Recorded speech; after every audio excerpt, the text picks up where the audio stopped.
Olá, sejam todos muito bem-vindos.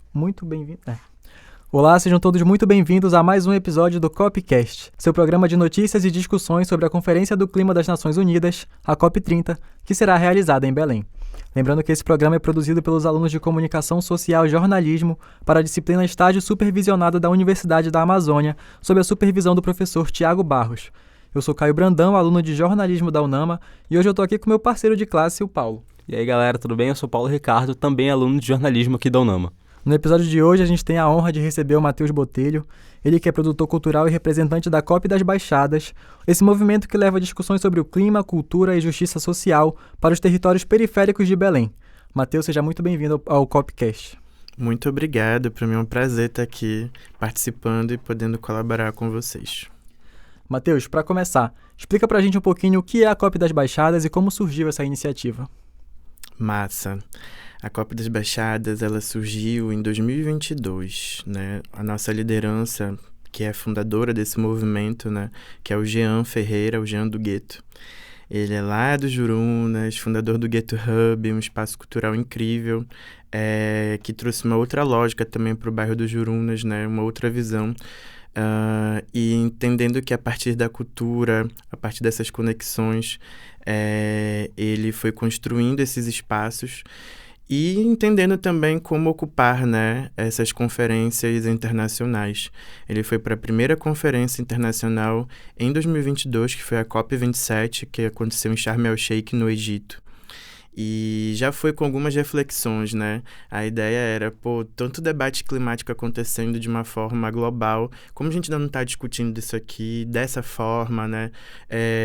Falando também para as periferias, falando a partir das periferias, das baixadas, né? Então, entendendo também que esses espaços de conferências internacionais, eles são espaços que são excludentes, né? A gente não vai para esses espaços. A real é que eu nunca fui, mas isso é que é o mais importante, né? Porque a gente sabe tudo sobre esses processos justamente porque a gente tem uma inteligência coletiva e colaborativa, né? Então, tudo que foi aprendido pelo Jean hoje é o que a gente aprende não só com ele, com várias outras pessoas também que compõem a nossa coalizão, né?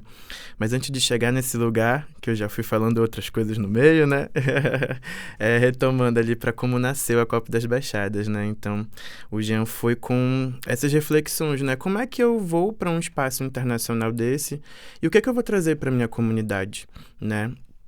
Então ele estava lá no Egito, participou da conferência, viveu muitos processos bons e ruins, racismo, entendeu que aquele espaço também era um espaço que não agregava pessoas LGBTs, que não enxergava também outras pessoas pretas, outras pessoas de outras nações que tinham outras vivências também, né? É um espaço muito mais embranquecido, principalmente um espaço onde as lideranças mundiais vão para negociar sobre as nossas vidas, sobre o clima mundial e não tem nós lá representando e podendo colocar na mesa também sobre o que a gente está sentindo, o que a gente sente desses impactos no nosso território, né? Então, quem é que está tomando as decisões por nós? Quem é que está falando por nós nesses espaços, né? Então, o Jean foi com essas provocações e quando retornou, ele já retornou com essa visão, né, de como é que eu vou construir também aqui um espaço para a gente poder fazer as nossas próprias discussões, as nossas próprias negociações.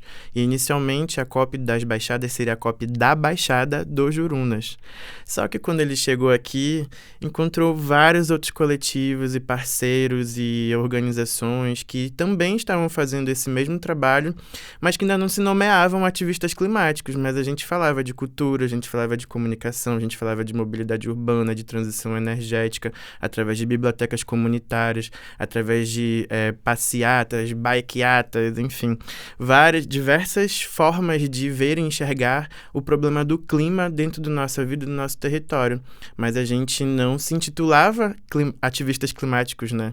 Isso veio depois desse processo. Então, quando ele retorna, encontra esse terreno que já era fértil, gente fazendo várias coisas acontecerem e debatendo essa perspectiva do clima, né, aqui, mas sem nomear clima, né, então a gente foi entendendo, a gente está fazendo esse trabalho climático já aqui há muito tempo, né, e assim nasceu a primeira edição da COP das Baixadas, que foi no Jurunas, né, então a gente realizou 3 dias de atividade, sendo 2 dias online e um dia presencial, que foi na Usina da Paz do Jurunas. A gente não esperava nem 50 pessoas, né? Então foram 300 pessoas, assim, logo de primeira. Então a gente ficou, caramba, né? E muito antes de Belém ter sido escolhida, né, para a sede da COP30, né? Quando foi anunciado que iam pleitear, né? A gente já estava realizando a primeira COP aqui, né? Falando desse tema climático, dessa vivência, a partir das nossas experiências e das vivências de quem vive nas baixadas e nas periferias, para trazer esse olhar para nós mesmos, né, dentro desse processo. E foi aí que eu também conheci e entrei para a COP das Baixadas. Muito legal. Entendi, Matheus. Então, pegando o gancho no que tu disse e considerando os impactos que as mudanças climáticas já têm gerado nesses territórios, por que é tão importante que as periferias estejam incluídas no debate climático? Porque elas são uma das primeiras impactadas, né, pela crise climática. Então, como é que tu vai discutir e falar sobre tomar decisões sobre a vida das pessoas sem que elas possam participar desse processo? Então, depois da primeira conferência, a gente entendeu que a gente fez um trabalho que era algo que ainda não tinha sido realizado aqui da forma como aconteceu, com o impacto que teve, com a coletividade que a gente conseguiu construir. Então, a gente entendeu que a gente precisava continuar juntos. Assim nasceu a Coalizão COP das Baixadas, que hoje tem 16 organizações, né, de Castanhal a Belém, né, toda a região metropolitana de Belém, participando ativamente em diferentes áreas e temáticas, né, assim. A gente tem um coletivo Miri, lá na Agrovila de Itaqui, em Castanhal, debatendo sobre salvar um rio que está secando lá dentro da agrovila deles, né, fazendo diversas pesquisas, engajando a juventude local para entender também esse processo, com a importância de se manter nesse território. A gente tem a Chibé, em Icoraci, que vai fazer uma rota ancestral agora para fortalecer ainda mais, né, essa bioeconomia, esse turismo, mas com quem realmente está fazendo esse processo no seu território, quem vive ali, que já faz isso há muito tempo, né? Tem a Vila da Barca, tem a Barca Literária, que é uma biblioteca comunitária que desde 2019 atende mais de 60 crianças, né, que são jovens lideranças, são jovens protagonistas desse processo, né? E é muito importante a gente falar com as crianças, porque são elas que vão assumir esse BO no futuro que nós, enquanto jovens, estamos vivendo nesse momento, né? E a gente não quer que isso chegue de uma outra forma, né, para a próxima geração, né? A gente já está assumindo os BOs de agora, e eu acho que quando a gente fala de assumir essa responsabilidade, a gente coloca mais peso ainda no que a gente realiza aqui.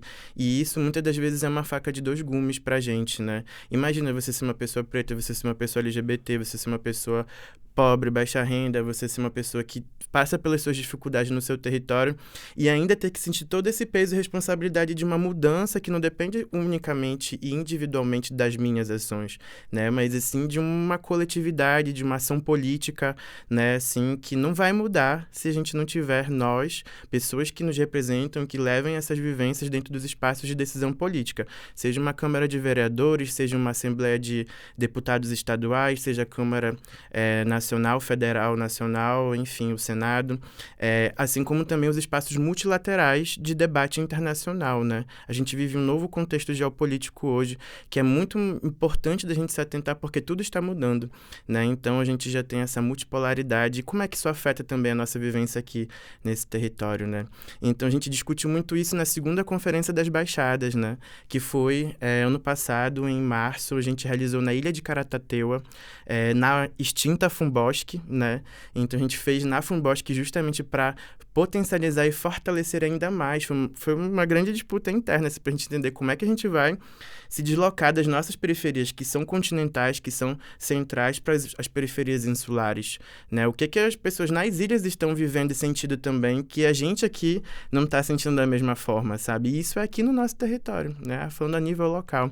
Então, a gente falou sobre o Acordo de Escazú, que é um acordo regional, que discute sobre a defesa dos defensores do meio ambiente, sobre a valorização da democracia, sobre o acesso à informação, a transparência de dados pelos governos, né? E, principalmente, a gente norteou esse debate climático, colocando que, quando a COP começou a ser construída aqui, foi divulgado um polígono da COP30, né?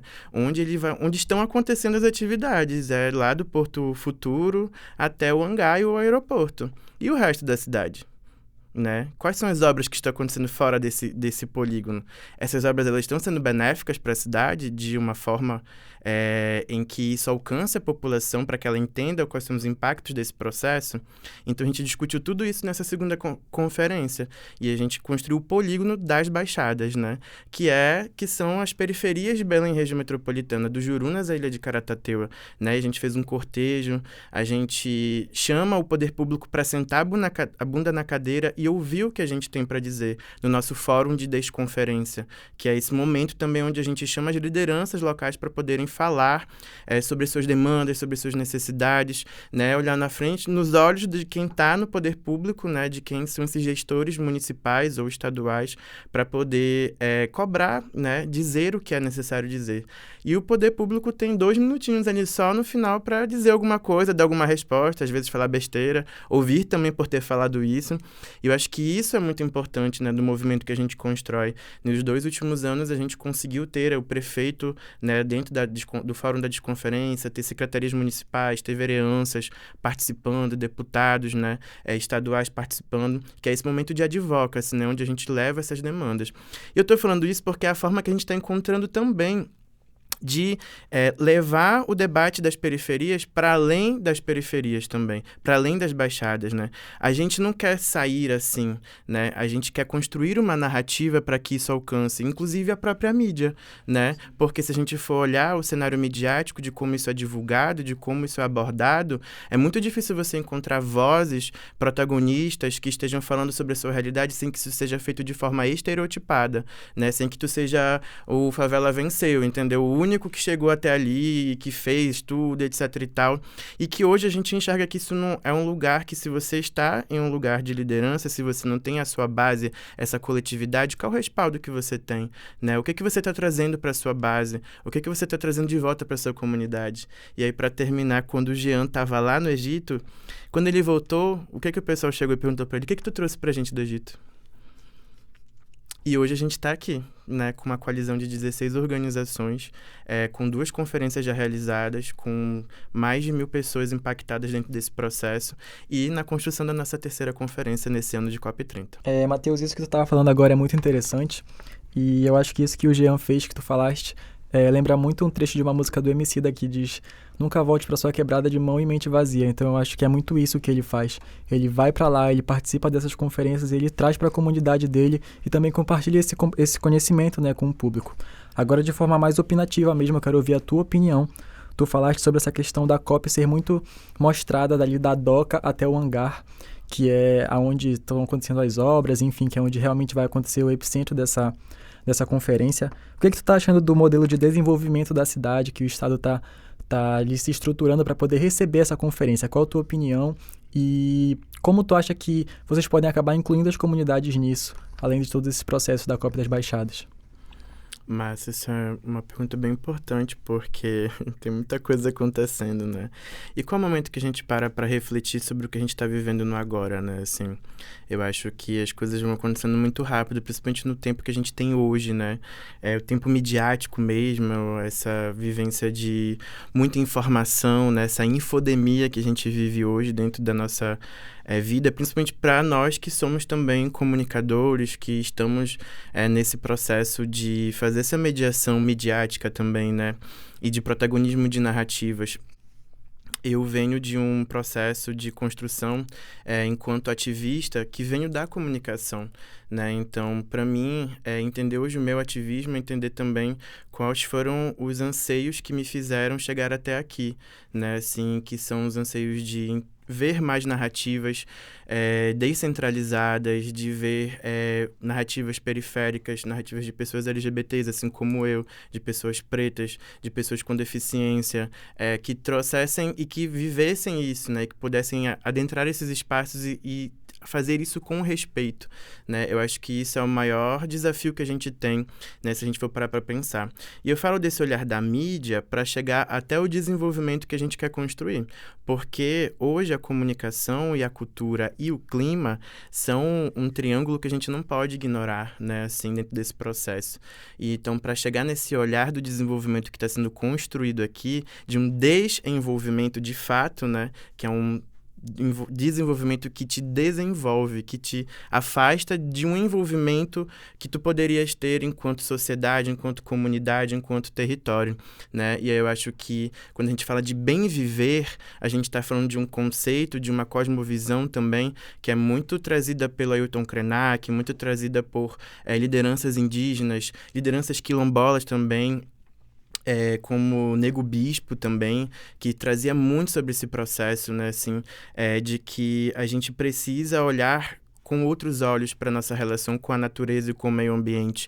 A crise climática, ela é uma crise de direitos humanos, é uma crise de desigualdade social, né? Porque ela afeta de formas diferentes as pessoas hoje no mundo. Porque a gente tem mais pessoas vivendo desigualdades sociais. Então, uma pessoa que vive no alto do prédio mais caro de Belém, na beira da doca, que está tendo um parque linear, né, com as árvores fake lá e etc e tal, vai sentir muito menos o impacto da crise climática, vai sentir muito menos o calor, vai sentir muito menos o deslocamento, porque provavelmente tem um carro para se locomover, só vai reclamar do trânsito na cidade. Mas imagina uma pessoa que pega 2 ônibus todos os dias para ir para uma faculdade, para ir para um trabalho, que tem que atravessar a cidade, 2, 3 municípios, se a gente for falar de Marituba, de Benevides, de Castanhal, né? Então a gente está falando que Belém é esse centro também, ela é a capital do estado e ela agrega também todos esses outros territórios dentro desse processo, né? Se tu for olhar para as obras que aconteceram na BR, qual é a ciclofaixa que a gente tem? Não tem nem passarela para pedestre. Fizeram só travessias em pontes elevadas, eu esqueci, passarelas, quase não saiu o nome. Só passarelas, não tem mais faixas de trânsito para pedestre poder atravessar. E nem ciclofaixas para as pessoas usarem. E qual é o veículo mais utilizado nas baixadas e nas periferias? É a bicicleta. E qual é o veículo que mais polui o meio ambiente? O carro. Então, qual é o modelo de desenvolvimento que a gente quer ter para o nosso território, né? Se não servir a um sistema capitalista, a empresas. E olha que eu sou de esquerda e eu não sou contra a gente poder viver um processo onde a gente encontre mais justiça dentro desse processo, né? Se a gente precisa ter trocas mais justas e não só pensar no lucro do que está sendo feito e o que eu vou ganhar, né? Então, o lucro ele serve a poucos, né? E o que fica para a população? Então, quando a gente pensa nessas obras e quando eu vejo os dejetos da DOCA sendo jogados na Vila da Barca, por exemplo, sem qualquer consulta, sem qualquer diálogo com aquela comunidade que está recebendo esses dejetos, que está recebendo esses rejeitos, que está recebendo esse processo, mostra qual é a pauta que este governo também está tendo com a população, né? É desenvolvimento para quem? Foi, inclusive, fazer venda de créditos de carbono sem conversar com as lideranças indígenas e quilombolas, que são as pessoas que estão nesse território e que salvaguardam, que mantêm a floresta em pé. Para ter floresta em pé, tem que ter pessoas protegendo essa floresta, né? E a Amazônia, ela não é só floresta. E isso é um estereótipo construído, né? Assim, não só fora do Brasil, mas dentro do Brasil também, né? A gente precisa ter diálogos internos, intra-regionais, porque nós temos desigualdades intra-regionais no nosso país também. A forma como a gente se enxerga por muito tempo foi muito colocada para a gente se colocar em um lugar de subalternidade, né? E não no lugar de prioridade, não no lugar de protagonismo, não no lugar de construção de uma sociedade melhor para a gente viver em coletividade.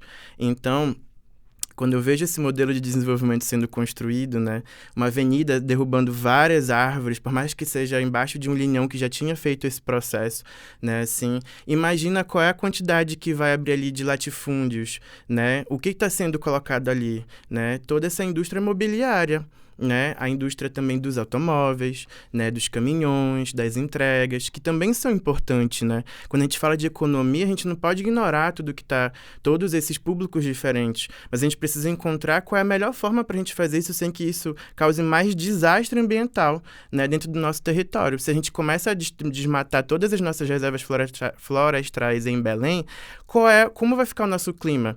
Belém já é colocada dentro das estimativas das pesquisas do IPCC, o painel intergovernamental da ONU, que faz as pesquisas, né, como uma das cidades mais quentes do mundo até 2050. A gente já vive um calor do caramba, né? Então imagina como vai ser sentir esse calor. Alguns vão sentir no alto do seu prédio no ar-condicionado, outros não vão ter esse privilégio, nem esse tipo de acesso, né? Então é sobre esse processo que a gente está colocando na nossa cidade.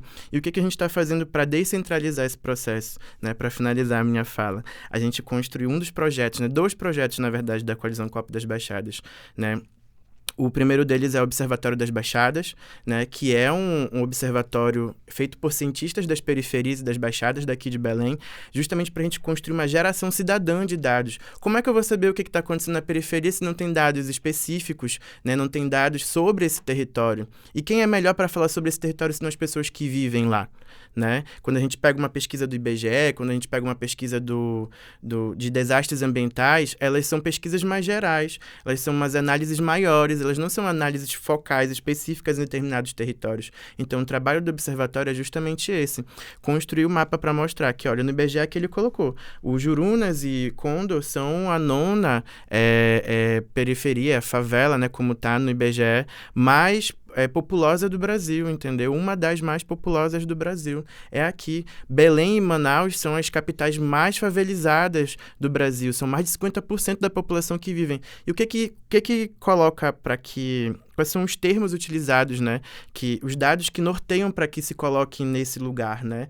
É a falta de acesso à água potável, a falta de acesso a saneamento, falta de acesso à urbanização, falta de acesso a serviços que são básicos e que são essenciais para a população, né? Então, se a gente não tem isso, que é o mínimo, e a gente acabou de ver a Cozampa sendo vendida agora num leilão.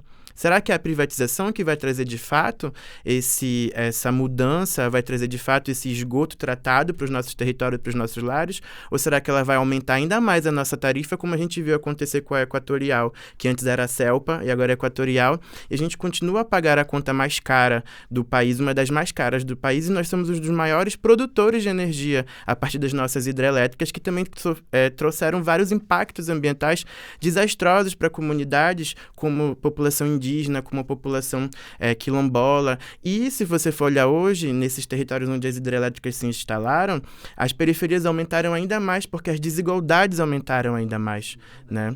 Então, é esse olhar que eu trago, assim, e desse processo, né? E para fechar, as Yellow Zones, né? A COP, ela tem 3 zonas.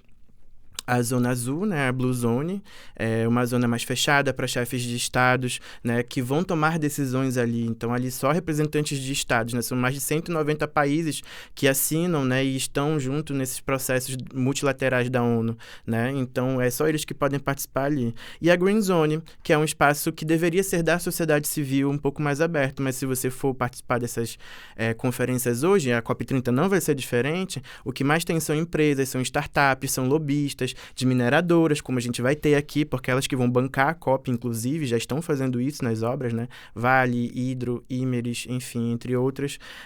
As petroleiras, né? Como a gente está vendo aí, a questão da exploração do petróleo na foz do Amazonas, né?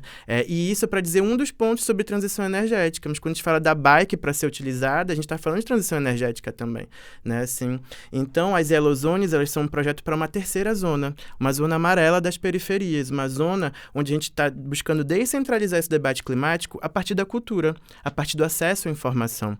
E cultura e comunicação, elas são intrínsecas, não tem como pensar elas de forma separada, né? A cultura eu entendo como um conjunto de costumes, hábitos, saberes que nós nos entendemos enquanto coletividade e a gente consegue se identificar por entender esses códigos conjuntamente. E a comunicação é a mesma coisa, ela não existe sozinha, né? Eu e minhas 4 personalidades na cabeça, tudo bem, a gente conversa, mas para a gente viver em sociedade, a gente precisa se comunicar. Comunicação é ação comum e a cultura também leva essa comunicação. Então a gente entendeu que a gente precisava trazer para a população a partir da cultura, a partir do que ela já vivenciou no seu território. Então é uma roda de slam, é uma batalha de rap, é uma roda de capoeira, é uma roda de carimbó, sabe? É um cortejo cultural, é o boi misterioso, é o boi vagalume lá no Marambá, é o boi misterioso na Ilha de Caratateua, que também trazem essas pautas climáticas a partir da discussão do meio ambiente e da vivência no seu território, né? Então, as Yellow Zones, elas são essas zonas culturais. Hoje a gente tem 3 zonas. A zona na Vila da Barca, que foi a primeira que a gente lançou ano passado, no Dia da Amazônia. A segunda que é a do Jurunas, né? Onde a gente tem, onde a gente tem 2 centros de informações turísticas e comunitárias, né? Que eu vou já explicar. E a última é Águas Lindas, onde a gente também está atuando e onde tem a questão do lixão, tem a questão da Avenida Liberdade. E a gente entendeu que a gente precisava trazer esse reconhecimento, fazer com que a própria comunidade pudesse reconhecer as pessoas que já atuam na sua comunidade. Então, a gente instituiu os Centros de Informações Turísticas e Comunitárias. Esses centros, eles são as sedes das organizações que já atuam. É a Barca Literária na Vila da Barca, é o Gueto Hub no Jurunas, é o Espaço Ecoamazônias também lá no Jurunas, é o Espaço Cultural Ruth Costa lá na Águas Lindas, e vão ser outros até a COP30 para acontecer. Então, é assim que a gente está buscando descentralizar esse debate climático. Cara, eu me entendi, Matheus. Mas então, cara, considerando tudo que tu disse, tá bom? De forma sucinta, pensando no futuro, qual legado vocês esperam deixar para a juventude da periferia, considerando esse trabalho que vocês estão fazendo relacionado à COP30?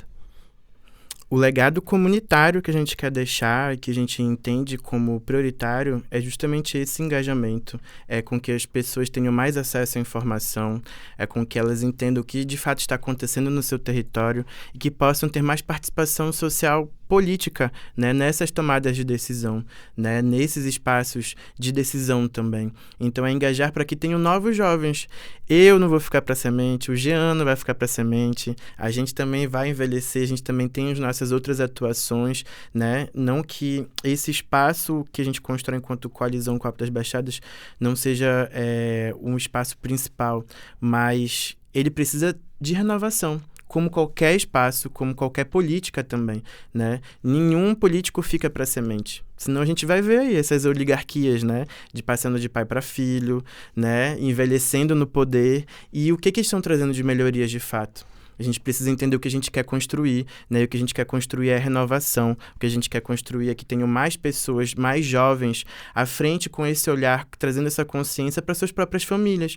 Porque quando ele chega na sua casa, ele também faz esse diálogo intergeracional. Ele conversa com seus pais, com seus avós, com as suas tias, com seus vizinhos. E também fala sobre isso. Menina, a COP30 aí, mano.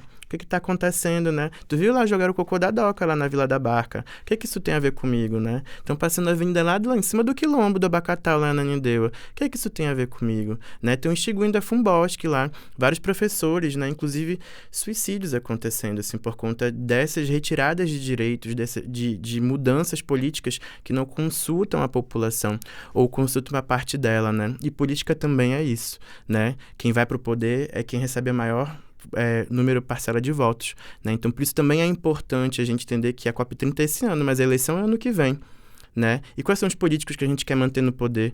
Quais são quem a gente quer colocar nesses espaços de tomada de decisão, né? Que a gente vive hoje essa política representativa, né? Então, o legado que a gente quer deixar é uma população que consiga fazer uma análise crítica do que está vivendo e possa tomar decisões baseadas não somente na ciência, né? Mas principalmente sobre essa autonomia comunitária, né? Essa escuta territorial, e a gente busca trazer essa governança coletiva como algo norteador desse processo. É esse o legado que a gente quer deixar para a COP30, para além da COP30, né?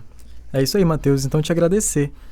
Obrigado pelo bate-papo, por esse papo que a gente sabe que é muito necessário, principalmente vendo quando é fundamental, né, a gente trazer essas vozes, também dar vozes para essas pessoas, para falar de meio ambiente e justiça climática, que é muito importante também. Obrigado pelo teu tempo, pela conversa e por ter aceitado o nosso convite. Valeu pela presença, Matheus. Tomara que a Copa das Baixadas continue ampliando o debate e inspirando mais ações transformadoras desse tipo. Com certeza, já deixa o convite, hein? Dia 13, 14 e 15 de junho, 3ª Conferência das Baixadas. Vamos colar com a gente. Obrigadão, Matheus. Valeu.